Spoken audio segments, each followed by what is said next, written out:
ഇന്ത്യയിലെ ഏറ്റവും fast selling S U വികളിലൊന്നാണ് മാരുതി വിക്ടോറിയസ്. എന്തുകൊണ്ടാണ് മാരുതി വിക്ടോറിയസ് ഇത്രയും ഫാസ്റ്റ് സെല്ലിംഗ് വാഹനങ്ങളൊന്നായി മാറുന്നത്? പ്രധാനമായും സേഫ്റ്റി കൺസേൺ തന്നെയാണ്. 5 star rating global and Bharat and കേപ്പിൽ കുട്ടികൾക്കും മുതിർന്നവർക്കും ഒരുപോലെ സുരക്ഷ നൽകുന്ന, മാത്രമല്ല 1.5 ലിറ്റർ പെട്രോളിലും 1.5 ലിറ്റർ CNGയിലും 1.5 ലിറ്റർ ഹൈബ്രിഡിലും ഈ വാഹനം ലഭ്യമാകും എന്നുള്ളത് വേറൊരു പ്രത്യേകതയാണ്. ഡ്യുവൽ ട്യൂൺ ഇന്റീരിയറിനകത്ത് 64 കളർ ആംബിയൻ ലൈറ്റും അതുപോലെ പനോറമിക് സൺറൂഫും ഈ വാഹനം നിങ്ങൾക്ക് നൽകുന്നു. അർമൻ ബൈ ഇൻഫിനിറ്റിയുടെ സറൗണ്ട് സൗണ്ട് സിസ്റ്റം ഡോൾബി അറ്റ്മോസോട് കൂടി നിങ്ങൾക്ക് തിയേറ്ററിക്കൽ ഫീൽ ഈ വാഹനം നിങ്ങൾക്ക് നൽകുന്നു.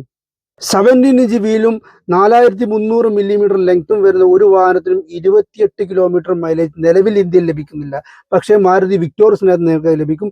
28 കിലോമീറ്റർ കൂടുതൽ മൈലേജ് നിങ്ങൾക്ക് ഹൈബ്രിഡിനകത്തും 26 കിലോമീറ്ററോളം മൈലേജ് നിങ്ങൾ CNG വേരിയന്റിനകത്തും നിങ്ങൾക്ക് ഇവിടെ ലഭ്യമാണ്. ഒരു ബിഗ് സൈസ് കംപ്ലീറ്റ് SUV നോക്കി നടക്കുന്ന ആളുകൾക്ക് ഈ വീഡിയോ അയച്ചു കൊടുത്തോളൂ. നിങ്ങൾ നോക്കുന്നുണ്ടെങ്കിൽ താഴെ കാണുന്ന നമ്പറിൽ കോൺടാക്ട് ചെയ്തോളി. ഏറ്റവും മികച്ച ഓഫറിൽ വാഹനം നിങ്ങൾക്ക് സ്വന്തമാക്കാൻ ഇപ്പോൾ തന്നെ അവസരമുണ്ട്. Okay, thank you.